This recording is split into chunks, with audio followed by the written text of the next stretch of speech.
up 38-7, and that was a huge surprise when I saw that developing Sunday afternoon. What did you see from the Browns offense that enabled them to jump out to that huge lead? Well, listen, details matter, and Kevin Stefanski is there in Cleveland to help kind of fix how things were going for Baker Mayfield. And it hasn't been perfect, but they're coaching the details, and it's showing up in their passing game. Good example, his first touchdown pass to Jarvis Landry is at the top of the screen. Coming off the play action, look at the patience by Landry. You know, Baker's going to work to his right, which is going to move Kevin Byard. So there needs to be patience and an awareness of the timing by Jarvis Landry to allow that window to happen when Baker moves the safety with his eyes. Then, later in the game, it's hard play action. He's basically going to take about 11 steps off of this hard play action cell. And so they're going to do a double move off of this. So let's wind it back and look at the route combination with this hard play action. Peoples-Jones does an excellent job here of basically coming to a complete stop, but then also turning his head back to the quarterback. That does two things. It sells the route, but it also creates a situation where you don't outrun the quarterback's arm because of the hard play action. It's really well done. They're little things that make a huge difference in terms of timing in the passing game. They're doing a good job of coaching it. They're doing it without, their best wide receiver. But their passing game is benefiting because of it. And quite honestly, they look like a really good football team, especially with some of the other pieces they have, obviously running the football and how they play defense. Yeah, and here's the deal. I mean, this was a balanced attack early on to get to that 38-7 advantage, because it's one thing to score 38 points, Rob, but to only give up 7 to a Titans offense led by Derrick Henry. That, to me, was impressive. What did you see from the Browns defense? Yeah, look, everyone knew coming into this matchup it was going to be who could stop the other team's running game, and Cleveland did a great job stopping Derrick Henry from running all over them. And there was 2 instances in this game where short yardage, which just falling forward, Derrick Henry usually gets it. Well, they stop him here. They don't convert. They don't get the first down. And then another down here on a 2-point conversion, they stop his forward progress, which is really, really hard to do. That means you have to gang tackle. And I think a pivotal point in this game was this play right here, this volleyball drop pass interception.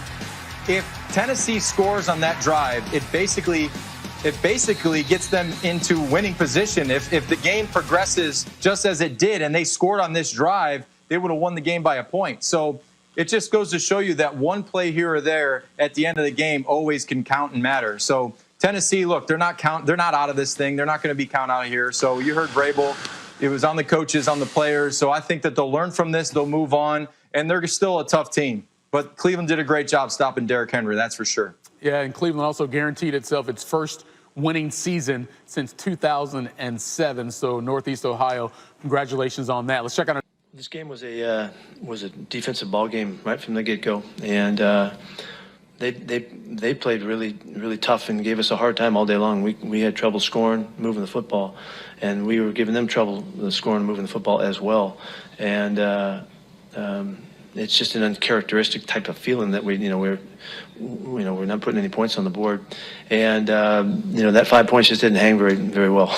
One score and you're out. You're out of the lead. And I was really surprised that we weren't able to slow them down in the third quarter running the football. They ran some basic stuff and they got away from us. And those 2 drives in there, they were able to get enough going where that was the difference in the ball game. Offensively, we had trouble all day long, and give them credit. They've been playing really good ball, but I need to look at the film and see what the heck happened, why it was like that so much. So, but games are hard, games are tough, and we can't let this thing knock us off. Getting going and moving forward, and it's really important we get right back to business again. And it's the only choice we have, really. So that's what we'll do. AJ McCord. Coach, you said it was uncharacteristic type of feel out there today. What exactly was uncharacteristic? Just the offense, Russ's play? What? Maybe be more specific. Yeah, we didn't move the ball. We weren't making plays to change the field position. We didn't chunk them at all. We actually ran the ball pretty well early, but throwing the ball was a struggle. We took some just monster losses in the sacks, that just take you out. The whole drive is just totally challenged from there on. And because they weren't like 6 or 8 yard sacks, they were like 20s. And so unfortunately, all of those situations just kept us from getting any momentum at all, and we never got moving. it just isn't like that. That's not, none of us have seen us play like that. And so it was really, very difficult. Michael Sean Dugar. Hey, Pete, how much of the passing game struggles today would you say was on Russ? Well, I mean, he's in the middle of it all. And, there was, I needed to look at the protection and see how long we were hanging on to the ball. It felt like, he was taking a good look down the field, like we weren't immediately rushed. And so we'll see, I need to talk to Russ. I haven't even visited with him at all yet about it. We'll talk about it.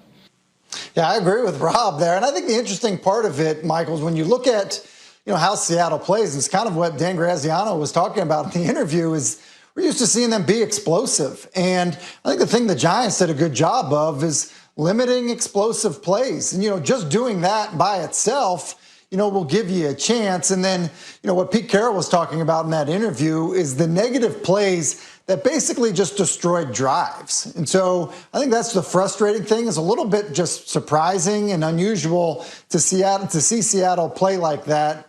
When we're used to seeing them, with so many explosive and big plays, especially with their receivers. I would also say this, when the game, when Seattle had a chance at the end, we're used to seeing Russell Wilson with kind of some of that magic, that fourth quarter magic of running around and making plays and basically finding a way to win. Well, the Giants did an excellent job of closing the game out, of rushing the passer in that situation, keeping him contained, and oftentimes getting to him. Well, let me give some credit to the Giants here real quickly, because they've won now 4 in a row. And as Dan said earlier, they lead this division, NFC East, which is not exactly saying much. But again, someone's going to win the division. Someone's going to the playoffs. So, Tim, what's your take on this New York squad right now as it relates to potentially winning this division?